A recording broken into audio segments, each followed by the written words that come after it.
Have you ever noticed how quickly people dismiss certain Bible verses as symbolic? It happens all the time. You read a verse about the world, and the first thought is often, well, that's just a metaphor. But what if we're missing something by doing that? What if we took the writers at their word? Let's just explore that thought for a moment. What happens when the words mean exactly what they say? Well, when we do that, we find that Scripture repeatedly describes the earth with some very specific and very consistent words. Across dozens and dozens of passages, the Bible describes our world as fixed, Established. And unmoving.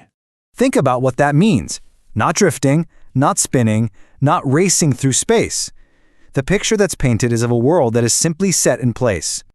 And this isn't just a small detail either. It's a theme that appears again and again throughout the Bible. Now, this idea extends beyond the earth itself. So let's look at what Scripture says about the sky, the firmament, and about the sun.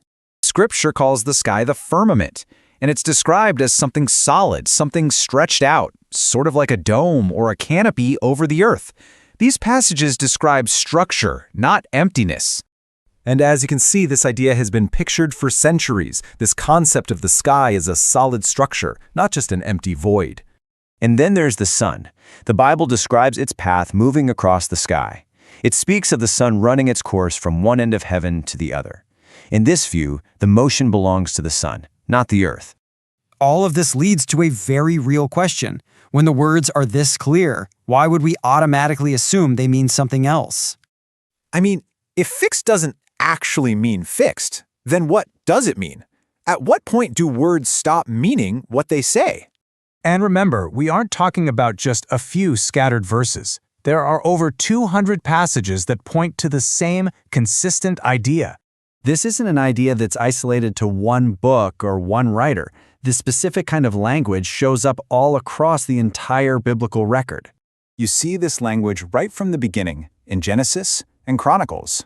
You see it throughout the poetry of Psalms and the writings of Isaiah.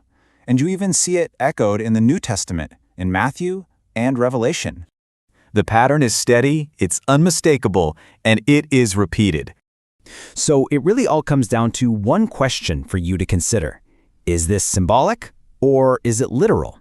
If you want to look at all of these verses for yourself and decide with your own eyes, there's a book that gathers the entire collection together in one place. This book makes it possible to see all of the evidence laid out clearly, so you can examine it for yourself. The idea is simple. Read the verses, compare them, and see what Scripture actually says. It might just change more than you expect. You can find this book on Amazon. Just search for the title, 200 Bible Verses Proving a Flat, Stationary Earth. This book is available now on Amazon. Search for the title, 200 Bible Verses Proving a Flat, Stationary Earth. Don't just take my word for it, read the verses yourself. Pick up the book today and start your journey.